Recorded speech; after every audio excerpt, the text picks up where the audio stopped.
Binagbantaan si VP Sara. Sino nagbanta? Makabayan Black. Ano yung pinambanta? Impeachment. My goodness. Wala pa. Kakaisang taon pa lang ni VP Sara, gusto na nilang tanggalin sa pagka-vice-presidente. Ganon katindi mga kutsero ang galit nitong mga anong to. Diyos ko, my goodness. Pag-usapan natin yung maya-mayang konti lamang, pero bago natin gawin yan, tayo muna yung mag-shoutout sa mga ibigan natin sa Sendwave. Kung kayo po ay nasa US, UK, Canada, Italy, France, Spain, Ireland, and Belgium, ay pwede na po ay magpadala ng inyong mga remittances sa Pilipinas sa pamamagitan po ni Sendwave at wala po yung remittance fees, mga kutsero. Ang gagawin nyo lang ay download ng Sendwave app at i-register nyo po ang inyong bank account details sa app mismo at pwede na po ay magpadala sa GCash, Cash Pickup at iba't ibang mga bangko sa Pilipinas, mga kutsero. At kapag ginamit nyo pa ang aking promo code, The Coach Jared, ay may karagdagang pang $20 kayo na makukuha na pwede nyo rin ibigay sa inyong mga minamahal sa buhay. At kaya yun mga kutsero, gamitin na mo si Sendwave for all of your remittance needs. Alright, eto na. Pag-usapan na natin to. Talaga wala nang magawa sa buhay to si Franz Castro talaga. wala na, tuyot na utak na ito. Wala nang magawa sa buhay to. Pag-usapan natin to. Goodness. Lawmaker threatens VP with impeachment rap. VP responds, enjoy. My goodness. Enjoy. Anyway. Pag-usapan natin to. Okay. Sabi, a lawmaker is considering the filing of an impeachment complaint against Vice President Sara Duterte. This is in connection with a suspicion lang pala with a suspicion that the office of the Vice President may have spent 125 million pesos worth of confidential funds in 2022. Okay. This allocation supposedly was not in last year's budget appropriation. Okay. Ano to? Akusasyon to, mga kutsero. Okay, tingnan natin to. Alright. ACT Teachers Party List, Representative Franz Castro made the threat to oust Duterte through this mode. Okay, mag-ano daw siya. Ipapa-impeach daw niya. Nasulat na kaya yung articles of impeachment? Sana na, para pwede nang ma-broadcast, mapag-usapan na natin. But anyway, ano pa lang naman to? Banta pa lang. Nagbabanta pa lang ang lola mo. Hindi pa natin sure kung kaya yung tuluyan. She said she is seeking accountability over the alleged illegal realignment of the funds in the OVP. Okay? Sabi niya, regarding impeachment, of course, we will study all possibilities to hold them accountable. Yun. We think that the violations would fall under misuse of public funds, technical malversation, and violating the Constitution. Anong provision sa Constitution? Diyos ko naman. Franz Castro, total naman, nagbibida-bida ka na. Sana sinagad mo na, di ba? Anong provision sa Constitution? Yun na violate. Di ba? Yung baka sa COA yan. Kailangan lahat dumadaan sa review ng COA. But anyway, if you're a government official, you should follow the Constitution, and that is one ground for impeachment if we will be able to prove that. Just go. Okay, again, the lawmaker made the statements after the Commission on Audit reported that the OVP had 125 million pesos worth of confidential expenditures. May 125 million daw kasi na confidential expenditures. The commission talked about the issue during a budget briefing at the House of Representatives on Thursday. Castro recalled OVP under the former Vice President Leni Robredo did not have this kind of item. Okay, mamaya pag-usapan natin to. Kailangan malinawan tayong lahat dito. As a reaction, Duterte welcomed the review of COA. Yan. Ano, mamaya natin pag-usapan niya. Mamaya na yung reaction ni VP. Okay, kasi mga kutsero, ganito po kasi yan. Ang kino-question po dito ni Franz Castro ay bakit daw nagkaroon ng, what do you call this? Bakit daw nagkaroon ng confidential expenditures for 2022 budget? Bakit to? Kasi mga kutsero, alam naman natin yung ating budget ay ginagawa siya during the last 2 quarters of the year. So, within June hanggang December. Tapos usually, naapipirmahan yung bagong budget mga November na, around November. Bago mag-break ang Congress. So, technically, yung budget po ng 2022, kung saan nahalal po si VP Sara as Vice President, is operating under a 2021 GAA. 2021 GAA po. During that time, ano po yung GAA? Yung GAA, yung General Appropriations Act. Ito po yung batas na nagsasabi kung ano at magkano ang dapat gastusan ng bawat ahensya taon-taon. Yun po yung GAA. Alright. So, ngayon mga kutsero, sa GAA po kasi ng 2021, ang vice-presidente pa nun ay si Leni Robredo. Yan, si Lugaw. Si Lugaw pa kasi ang vice nun. Kaya mga kutsero, ang nag-ooperate po na na GAA during that time for year 2022 is yung GAA na naaprubahan noong 2021. Okay. And for that GAA po, wala pong confidential fund. Ngayon, mga kutsero, ang sinasabi nito ni Franz Castro, meron dong nakita si COA na confidential expenses for the 2022 OVP budget, which is not included sa 2022 GAA. Kasi nga, wala namang ni-request si Leni Robredo na confidential expenses for her office during the duration of her term. So, bakit daw nagkaroon ng 125 million, tama ba? 125 million worth of confidential funds noong 2022. Yan. So mga kutsero, yun po yung sagot na yun po yung tinatanong na for them is already impeachable. Okay. Ngayon po, meron for this year, for 2023, meron confidential expenses, confidential funds. Kasi naaprubahan po yan last year, 2022. Naaprubahan po yan, parang 500 million. Ayan, 500 million in confidential funds for 2023. Pero po, yung 2022, wala po yan. Wala po yan sa line item ng OVP during that time. So, pero meron pong report nitong July 5. Confidential fund was utilized appropriately. Ibig sabihin, nagamit daw po ng tama. So, merong confidential fund na nakita. Meron nga doon. Okay. Ang sabi, the Office of the Vice President Sara Duterte said Wednesday, July 5, it used its confidential fund appropriately for the year 2022. So, meron. For the year 2022, meron siya. Kasi may na-review ang COA eh.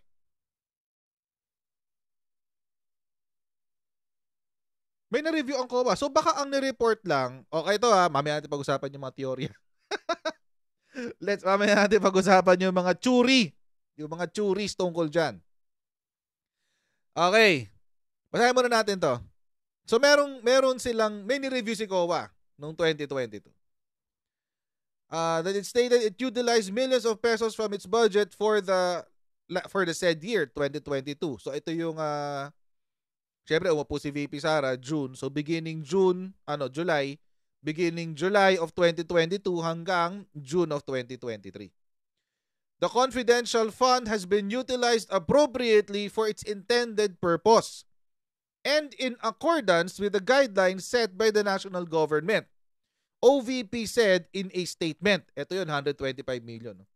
Questions were sought to Duterte's office after COA reported that the OVP spent 125 million of its confidential funds for the year 2022.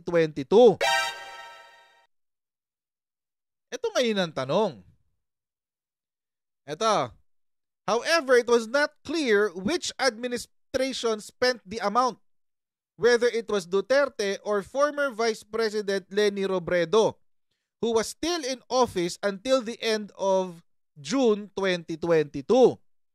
The OVP under Robredo's term did not spend a single centavo on confidential funds in 2021. Eto ngayon ang tanong, dito ngayon nagkakagulo mga kotsero. Kasi nahati yung term, di ba? Hati yung 2022. 6 months kay Lenny, 6 months kay VP Sara. So yung 6 months ni Lenny Robredo, hindi natin alam kung saan niya ginastos yung budget niya. Hindi natin alam. Yung 6 months si VP Sara, ngayon pa lang ino-audit. Ngayong July 2023. Kasi nag-start yung kanya July 1, 2021 eh. 2022 eh. So ngayon pa lang ino-audit. Okay. Kaya po may ganitong report, it's not clear which administration spent the amount. Hindi natin alam kung kay Lenny ba yan or kay VP Sara. Hindi natin alam. Kasi nga, nag-overlap sila ng term. Ngayon, mga kotsero, this begs the question. Kasi, ang laging sinasabi ng mga dilaw, ng mga dilawang pink CPP, si Lenny hindi naman siya gumastos ng confidential funds. Pero nagawa niya yung kanyang trabaho. Di ba? Yan ang lagi sinasabi ng mga dilawang pink CPP. This now begs the question. Meron ba siyang confidential funds pero hindi niya ginamit? Or hindi siya nag-request ng confidential funds altogether? Kasi po, kung hindi po nag-request ng confidential funds si Lenny Robredo, wala pong i-audit ang COA na confidential funds. Wala po. Wala po siyang i-audit na confidential funds. Kasi po, yan po mga kotsero ay bawal. Bawal po yan sa ating GAA. Hindi ka pwede mag-realign ng budget kapag naaprubahan na yung GAA. Ganun po yan. However, pwede po pag within the same department. Basta may approval ng COA at DBM yata, if I'm not mistaken. Pwede po yan. Halimbawa, may savings si Office of the Vice President. May project, natapos, may savings. Within the department, pwede ho siya mag-request kay COA, kay DBM, sabihin niya, COA, DBM, kay DBM muna, DBM, may savings akong ganito. Kaysa ibalik ko sa National Treasury, pwede ko bang i-realign sa iba kong project? Yan. Pwede ho yun. Basta within the department. Basta within the department po, mga kotsero. So, this begs the question now. Wala ba talagang confidential funds during the 2022 budget? Kasi,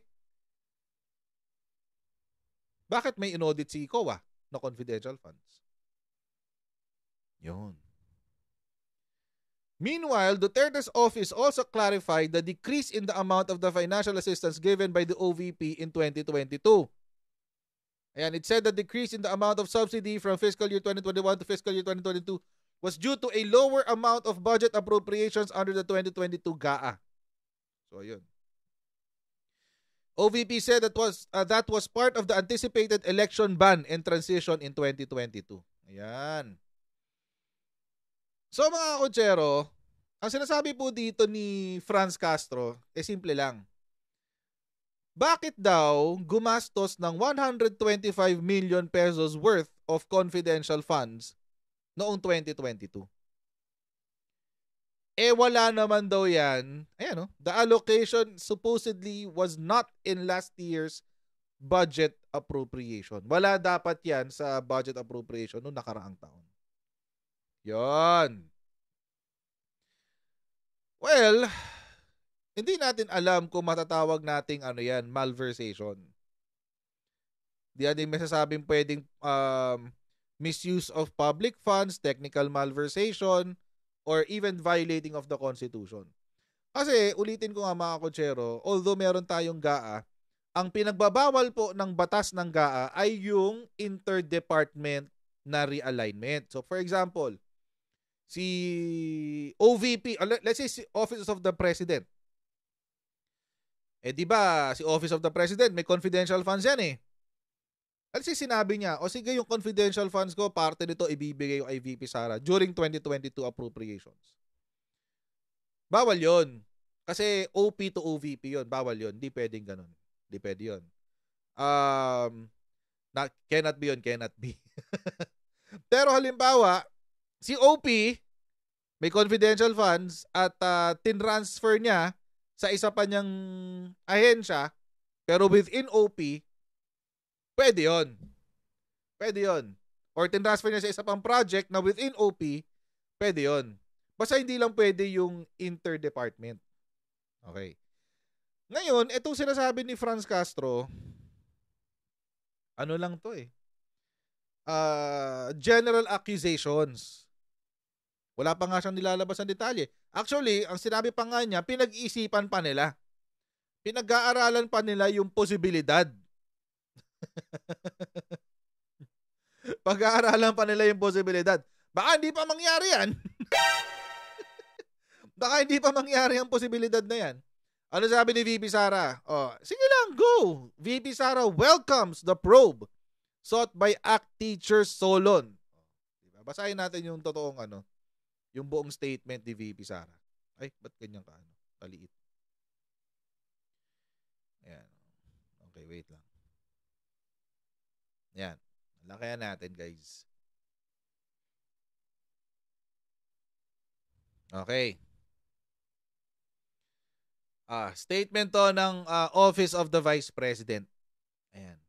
The seething disdain overwhelming Franz Castro these days is hardly concealed by her capacity to string serious allegations against the Office of the Vice President over the 2022 Confidential Fund. We welcome the probe. Welcome daw. Bring it on, Franz Castro. We welcome the probe she recommended for the Commission on Audit to do on the 2022 OVP confidential funds. But today, Ms. Castro doesn't deserve an explanation because she did not come to class prepared like a good teacher. Tablado. Tablado eh. Actually, maganda tong sinabi na to ni VP Sara. Hindi ako magpapaliwanag sa'yo dito. Dito sa statement. Hindi ako magpapaliwanag sa'yo dito sa statement. Maghabla ka na lang. Do it! Do it, Franz Castro. Doon ako magpapaliwanag sa impeachment court. Doon daw siya mapaliwanag. All she did was wildly and masterfully arrange some allegations against me and the OVP, which will all be answered once the probe is done and during the budget hearing. Meanwhile, I hope she finds gratification and great joy over the thought of my impeachment from office. Enjoy. Thank you. Si Pipi. Palaban eh. Masyado rin matara ito eh. Pero goods yan. Goods yan. Di ka raw nag-come to class prepared, Franz Castro. Like a good teacher. Representante ka pa naman ng ACT teachers. Tapos ikaw, hindi handa. Oh my God, you're a disgrace. Ay, nako. Anyway, mga kotsero, again, tulad nga ng sinabi ko kanina, internally, within the department, pwede ho yan, yung transfer of funds. Within the department. So, kung si OVP, meron siyang project, nakatipid siya, or some projects na nakatipid siya, and then meron siyang, what do you call this? Meron siyang gustong gusto niyang i-reallocate yung natirang budget na yun, yung sukli, sa isang proyekto na meron siya, pwede ho yun within the department. Yan. Ang bawal po is yung interdepartment. Oo, dun yung bawal yun. Parang ano yan magsusulat, ipapaalam mo lang kay DBM, etc. etc. Pag-usapan natin when it comes, pag nandyan na. Kasi kapag ngayon natin pinag-usapan, baka ma-preempt yung magkaroon ng strategy itong ACT teachers na to eh. Diba? Magkaroon sila bigla ng strategy. Wag na lang. Sasalita tayo pag nandyan na yung hearing. Pero basta yung the general concept is within the department, okay? Pwede kang mag-reallocate within the department. Pwede 'yun. So, malay natin, 'di ba? Doon sa mga proyekto ni Leni Robredo na wala namang kwenta, na hindi na tinuloy ni VP Sara, nagkaroon ng malawakang savings, 'di ba? Na umaabot ng 125 million. O di malamang na-reallocate yun as confidential funds, di ba? Ito naman yun eh. Internal naman eh. Although yung what do you call this? Yung well, kasi nakasulat dun sa memorandum, sa joint memorandum, joint circular ng COA. Sa bahay kasi inapprove ng GAA. Nasa GAA na kasi eh. Nasa GAA siya. So, silent ang GAA pagdating, silent ang joint memorandum, joint circular tungkol sa confidential funds. With regards sa reallocation, medyo silent yata siya doon. So, I'm not sure though. I could be wrong. Pero ang alam ko, silent siya doon. Wala siyang rule sa kung yung departamento merong savings, pwede ba siyang i-reallocate as confidential funds. So, we don't know yet. We don't know yet. So, pag-aralan natin. But in the future, i-discuss natin kapag nandyan na. Ayoko lang i-preempt kasi baka makarating sa mga representante ng ACT teachers tong video natin. Makakuha ng mga strategy. Hindi na, uy! Bahala kayo sa buhay nyo! Bahala kayo sa buhay nyo. Kasi, sabi niya, we will study all possibilities eh. Pag-aaralan pa lang nila. Ibig sabihin, wala silang hawak.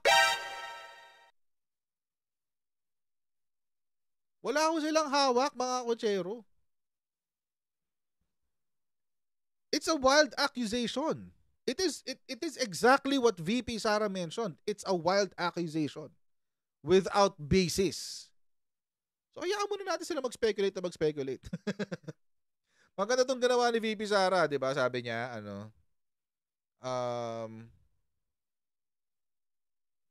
ayan, sabi niya, all will be answered once the probe is done and during the budget hearing.